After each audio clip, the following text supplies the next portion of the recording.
Donald Trump appears to have made at least $5 billion in the 8 months since he was inaugurated.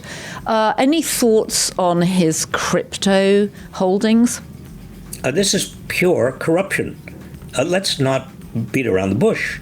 When history is written about this administration, one of the first lines in the first paragraph is going to be about the extraordinary payoffs that were made to Donald Trump.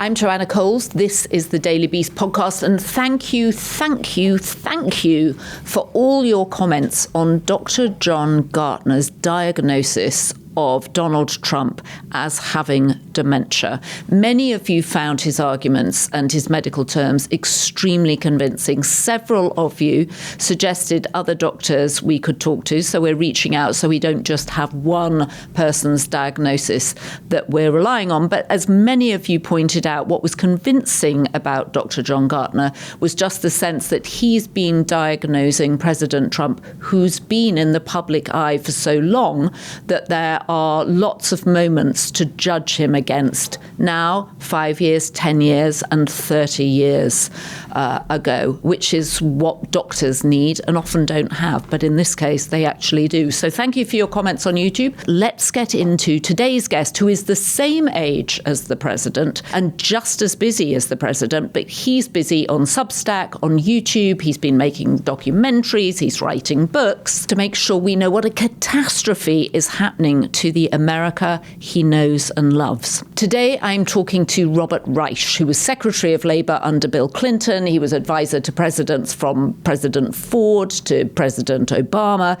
He's a beloved Berkeley professor, and he was the subject of this year's documentary, The Last Class. He's also the force behind Inequality Media and of a new memoir coming up short, referring to his height. He's only 4'11", but he towers above most of us. A memoir of my America. Robert Reich, let's get into it. Robert, you were Labour Secretary. What are you making of this attempt to what appears to be obfuscate the numbers around inflation and around jobs? Well, it's crazy. From the standpoint of the economy, you've got millions of actors who need accurate information about the direction the economy is going in if they're going to make decisions about investing or building or hiring. And if they don't get that information, they're going to be risk adverse. And that's exactly what's happening. A lot of people who otherwise might be hiring have slowed down their hiring enormously because they don't know what's going on, coupled with the fact that there are tariffs, there is, this kind of arbitrary and capricious set of decision making coming out of the White House. Well, again, it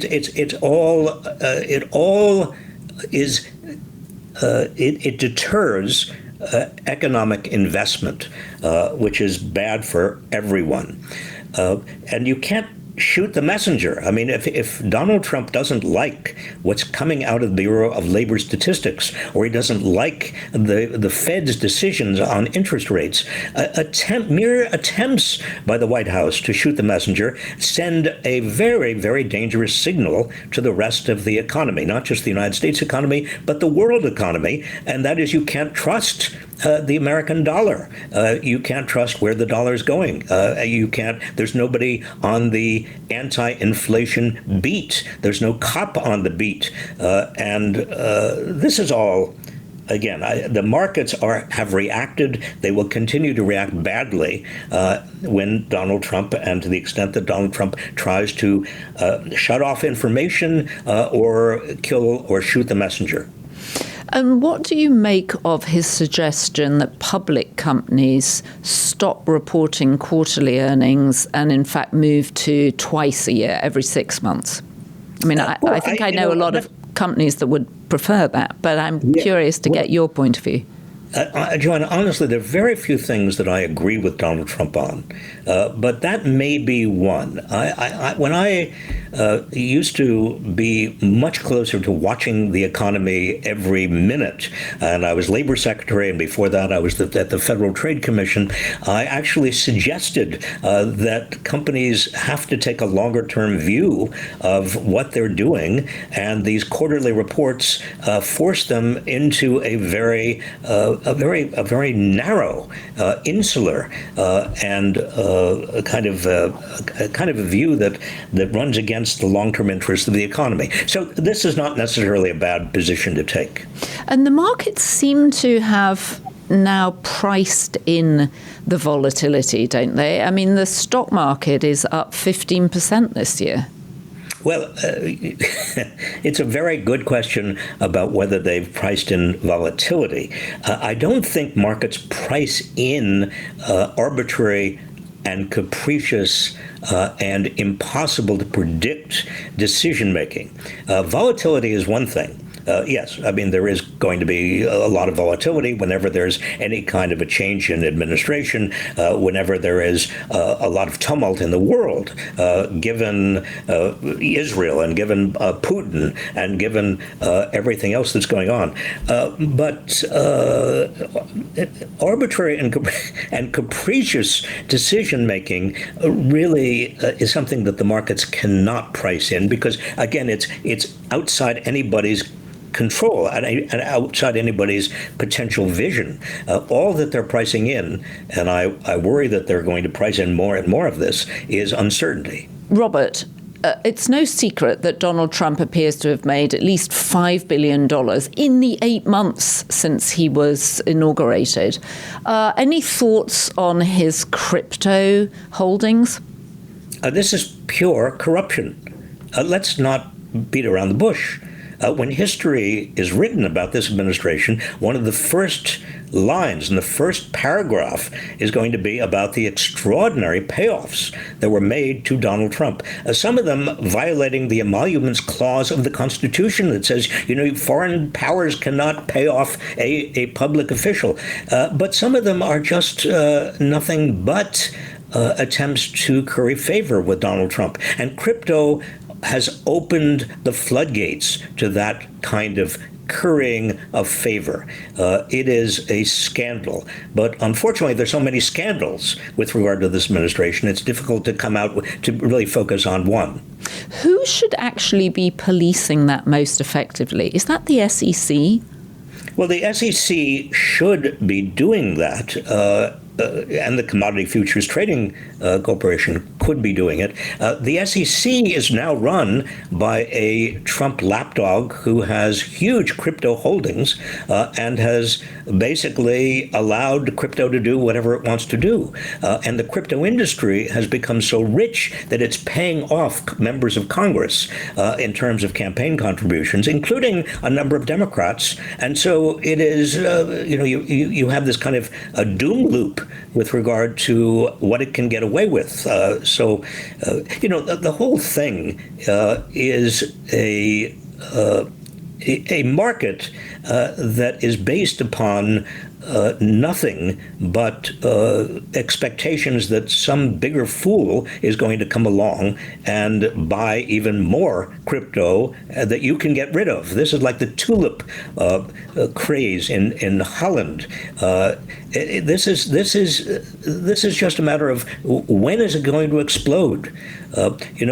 We all remember what happened in 2008 with regard to many the credit swaps. Many assets on Wall Street that were derivatives of derivatives and derivatives of derivatives. And you can go for a while and you can build and build and build, but eventually you can't. And eventually somebody gets left holding the bag. That's what's going to happen with crypto. But crypto is even worse because the only purpose of crypto, as far as I can see, is hiding illicit, illegal, often immoral transactions that violate all sorts of international laws and rules. It also uses up a lot of a lot of electricity, a lot of environmental damage, a lot of water from areas of the country that don't really have all that much. There's no redeeming social value in crypto at all. The subtitle for your book is A Memoir of America, but what is America at this point? What should we be most concerned about? Well, I am most concerned, Jaonna, about the loss of freedom, the loss of our rights, constitutional rights. Everything from the First Amendment, the right to speak, the right to assemble, the right to due process, the right not to be arrested without due process, the right not to be disappeared off the streets without due process. We have a constitution that provides a lot of guarantees, a lot of bulwarks against a rogue government. We have a rogue government, but we also are discovering that we don't really have a mechanism, a set of mechanisms to guard those constitutional guarantees. The federal district courts have been doing, I think, a credible job, but it's very hard for individual judges, and the administration keeps on appealing those cases. The Supreme Court, who knows? I mean, it's so far they've allowed Trump to do pretty much what he wants to do, beginning with John Roberts' totally indefensible position that a president can get away with doing anything the president wants as long as it's arguably part of his official duties. But there is also a failure of the leadership class in America. And by leadership class, I'm talking about everyone from the people who run media companies to religious leaders to people who are university presidents who keep telling me they don't dare speak out. There's a kind of overall fear that has descended upon people who have responsibility in this country, and their responsibility, excuse me for expressing my view here, but their responsibility is not just to their organizations like ABC or CBS or Columbia University or their law firm. Their responsibility, if they're leaders, true leaders, is to the country as a whole, including our democracy, including the rule of law, including the Constitution.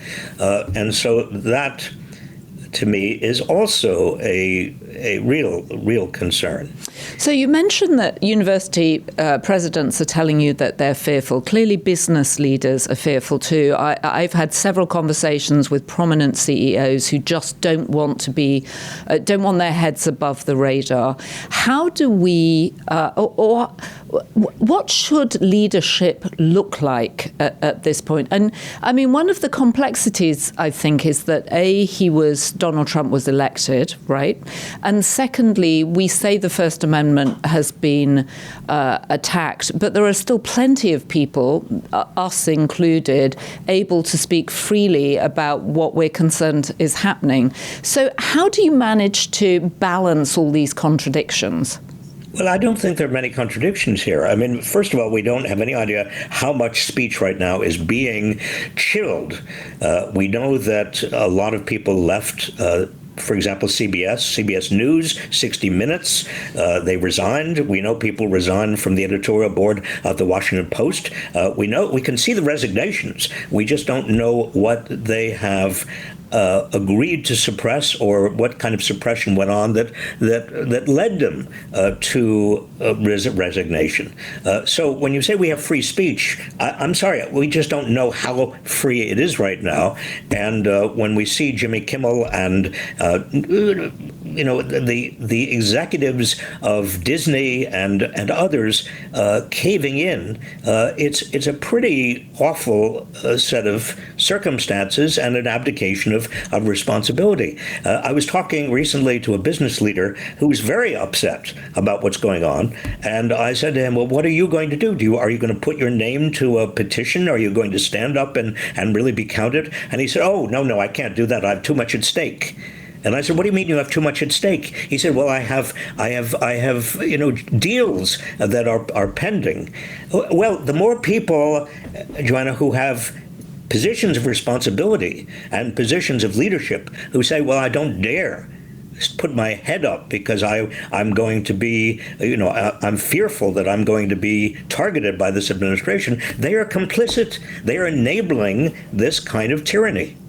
So why don't the Democrats put together a bunch of CEOs, so there's some strength in numbers, and get them to speak out and say this is unacceptable? Well, I wish the Democrats would, but Democrats themselves, if you're talking about congressional Democrats, many of them are nervous. They depend on a lot of big money for their campaigns. They depend on CEOs and Wall Street. They don't want to bite the hands that feed them. They certainly don't want to put the hands that feed them in an awkward position. So I'm not sure that a lot of Democrats have the will to do anything like you're suggesting. Well, good Lord, if Democrats don't have the will to do it, then what is to become of us? Well, exactly. I mean, there's an old saying, we are the leaders we've been waiting for. Right. It's a good phrase. I never really paid much attention to that phrase. It's always seemed to me kind of idealistic. Mm-hmm. But at a time like this, it may be the case. It may be that we, average people who are not cloaked with the offices of formal authority, who are not presidents and CEOs and who are not heads of organizations and members of Congress or the presidents of universities, maybe ordinary people have got to take more leadership responsibility here in this crisis. This is a catastrophe. You mentioned the Washington Post, you mentioned Jimmy Kimmel and obviously the big furore at Disney and ABC. You mentioned CBS, all three of which are essentially legacy media. Is there an argument that actually each of those brands are much less relevant than they were, and conversation actually has merely gone onto social media platforms? It's gone onto YouTube, where you have a podcast. You have more than 1 million followers on your YouTube podcast, which frankly is more readers than the Washington Post has every day. So is this actually a sense that media is just changing, the conversation is changing, and it's going elsewhere? I mean, you think of the top 10 podcasts. You have Crooked Media with speechwriters that used to work for Obama. You have the Midas Touch, who hate Donald Trump. So it's not as if criticism of the president and his cabinet is not out there. Well, Joanne, I wish I had what sounds like your optimism, but I fear that we're on a path now that is very, very dangerous, and it's a slippery slope in terms of where we are. I mean, if you talk about social media, who owns social media? I mean, you have Elon Musk and X. You have Jeff Bezos, who owns a lot of. Amazon itself, Amazon Prime. He's working on a big movie with Melania, with the First Lady. Melania. You've got Mark Zuckerberg. You've got a lot of people who have shown absolutely no courage, or even worse, they're giving, they're fighting, they're competing to kiss Trump's derriere. I mean, look at what the head of Apple gave him a solid 24-karat gold. What was that? A bribe? I mean, I don't even know how to characterize that. So you are correct to the extent that there are these fissures, these places. I do my Substack every day, and I try to do whatever I can. But these are the exceptions. Maybe they're green shoots of something in the future. I hope they are. But it's not just the legacy media that have failed us. It is also, these billionaires who are in charge of a lot of social media who are going over to the dark side. Robert, what did you think when you saw the tech leaders like Mark Zuckerberg, like Sergey Brin, sitting at that table with Donald Trump? I want to come on to the dinner at Windsor Castle in a minute, where they were sat again with Donald Trump and this time the King of England. But what did you make of that first tech dinner where they went round the table and everybody was paying homage to the president? Pure greed. I mean, I don't think, my first impulse was to say, well, I've seen something like this before. I've been at those dinners when I was Secretary of Labor. I've been surrounded by business leaders who, they love the pomp and the circumstance. They love to be invited to the White House. They love to feel important. But with Trump, you have really only, it seems to me, one major incentive, and that is they don't want to be on his bad side. They don't want to earn his wrath. They want to be on his good side. Because he's such a, he's such an authoritarian. He's so unpredictable. He is operating in a world in which he could say tomorrow, I really don't like you, Apple, and I'm going to do everything I can to undermine you. And suddenly Apple's stock goes, plummets. Well, that's, in other words, I understand why these tech leaders and billionaires are enabling him, but I don't think they need to go nearly that far. I wish they had more backbone. They're earning enough money. They don't have to be greedy. I wish they understood that this is a time for courage. This is a time where everybody in this country who has any degree of responsibility must exercise real courage. History is not going to be kind to these people if they don't. So what I'm trying to understand is, if you're Tim Cook and the practicality is you've got hundreds of thousands of people working for you, you've got a massive global business, what else should Tim Cook be doing? I mean, if the value to the president is having Tim Cook sit there and say flattering things about you, is that actually just pragmatic business manners?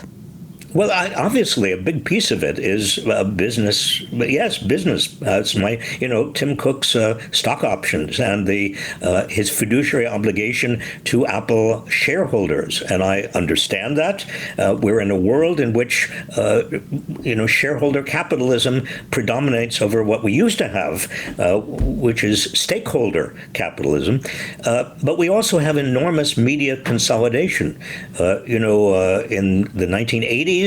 We had something in the order of 95, 98 media outlets competing for about 90% of the media market. Now we're down to 5 big leviathans competing for 90% of the media market. So combine those two, that degree of consolidation, a shareholder capitalism, and also the fact that you've got an amazing amount of money at the top now.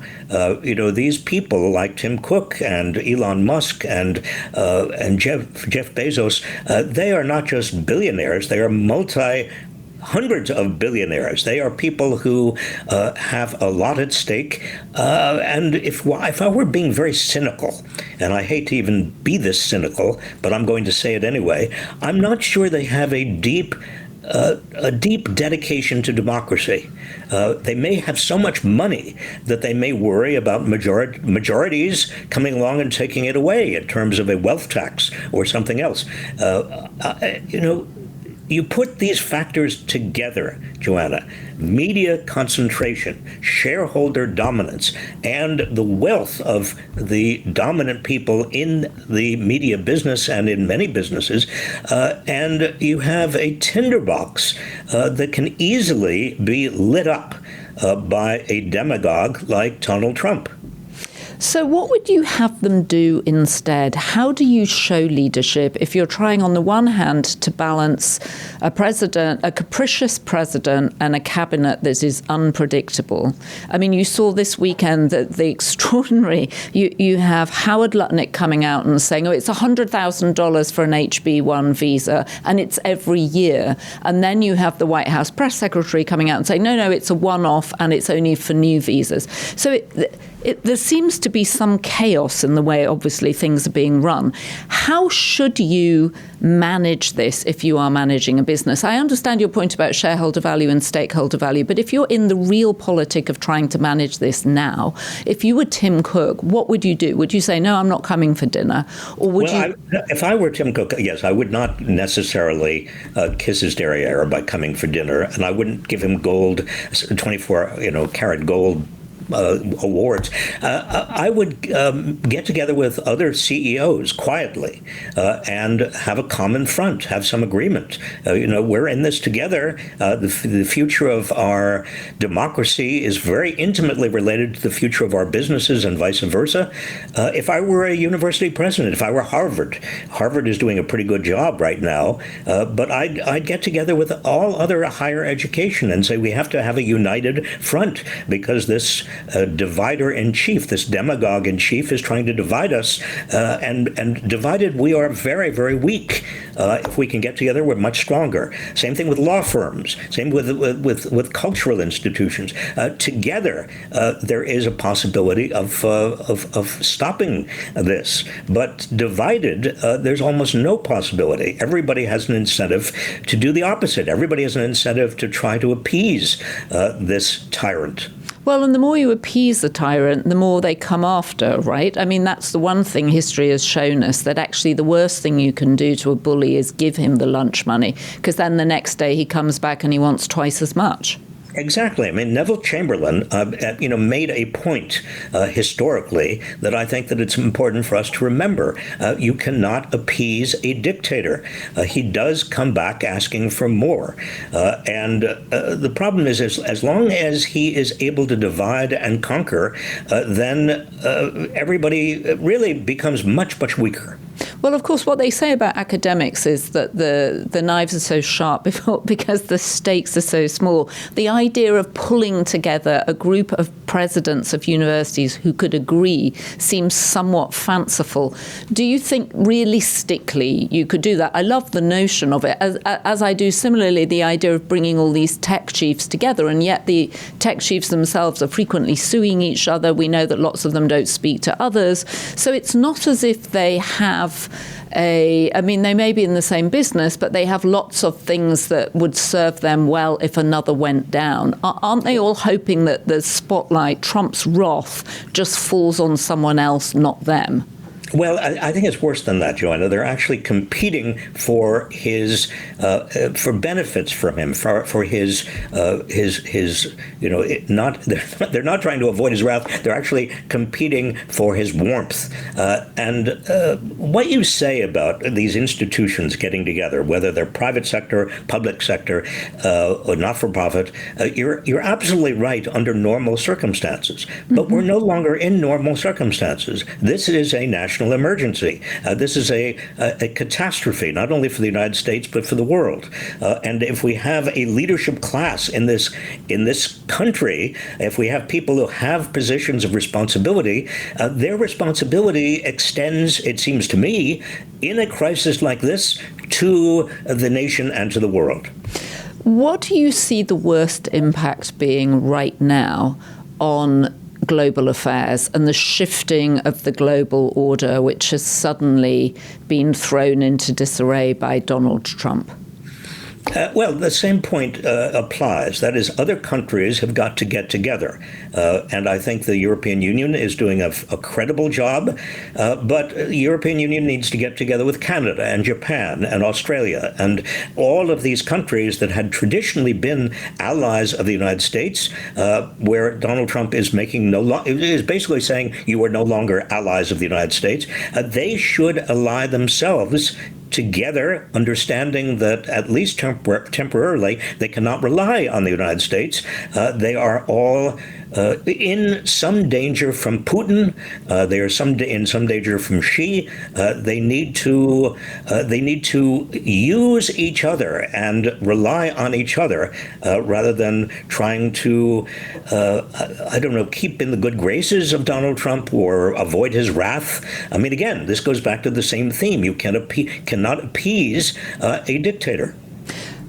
And what was your thought when you heard that Bob Iger had made the decision with his, as he made it very clear to say, his number two, Dana Walden, to suspend Jimmy Kimmel's show indefinitely. There does seem to have been a backlash to that. Today we had 400 celebrities getting together and doing exactly what you say, complaining about the decision. You've got people calling for a boycott. Oddly, late-night comedians, not people that you would think would have actually a close fraternity, seem to have gotten together and supported Jimmy Kimmel.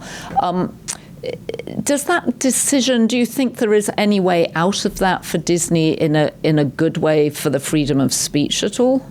Well, if Disney reversed itself and apologized and rehired Jimmy Kimmel and said, we made a terrible mistake and we should not have been intimidated by the FCC, that might be helpful, but it may be too late for that.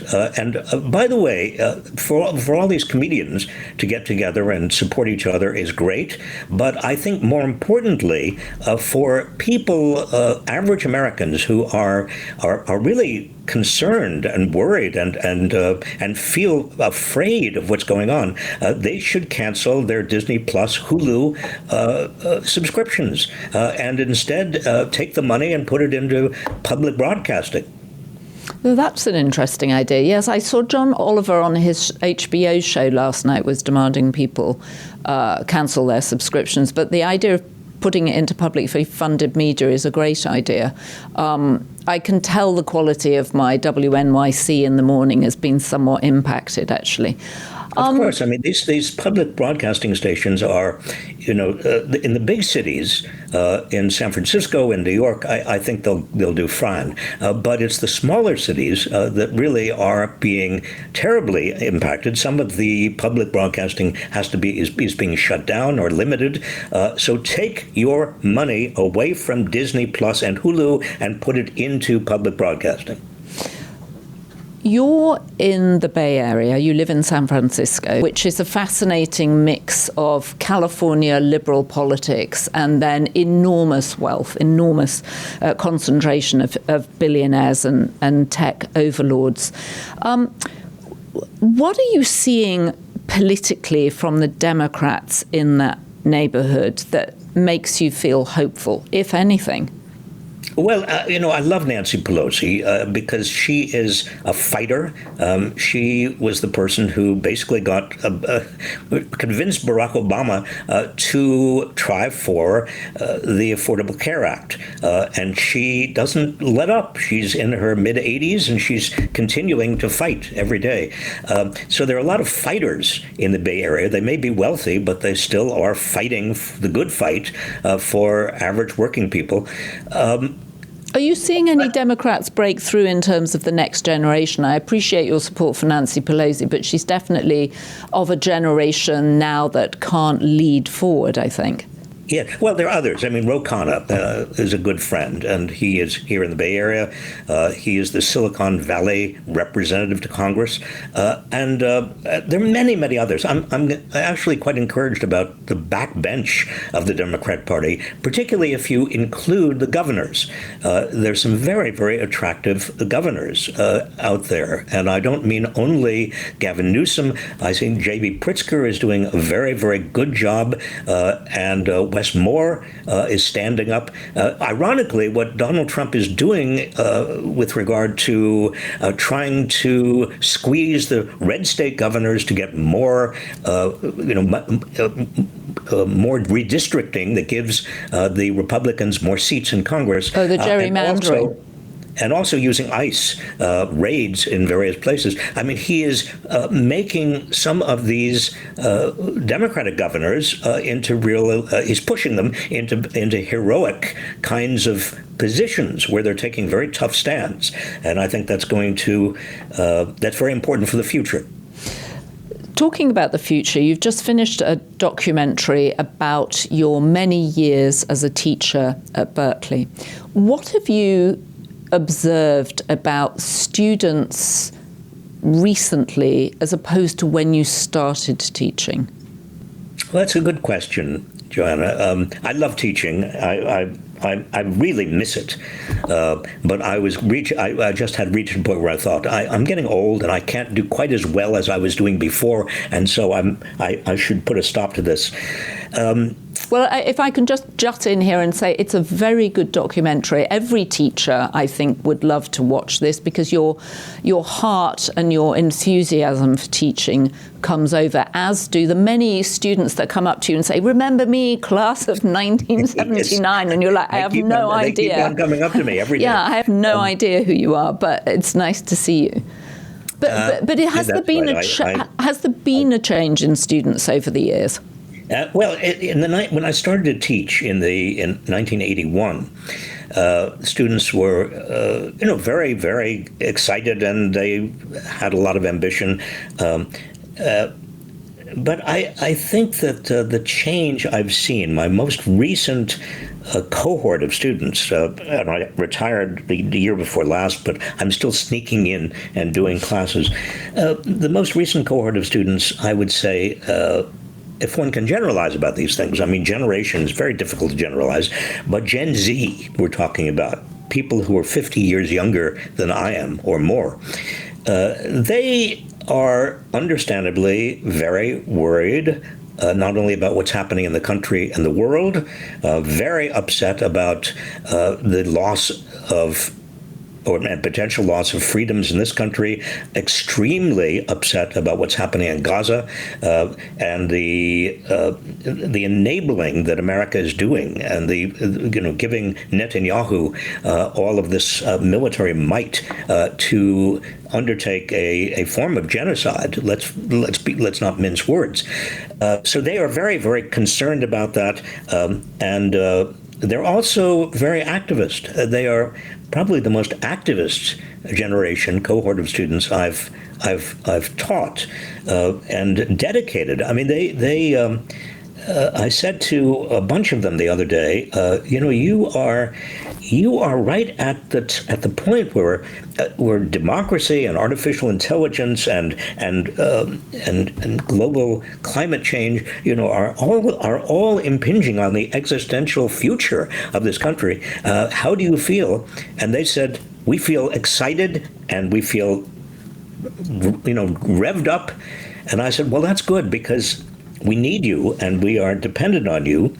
And then I thought about it a little bit, and I said to them, if everything were good, if everything were settled, if everything were, if we didn't have any problems with climate change or democracy or artificial intelligence or nuclear proliferation or any of the other nightmare scenarios that we have around us, it would be pretty boring for you, wouldn't it? I mean, you're starting your careers.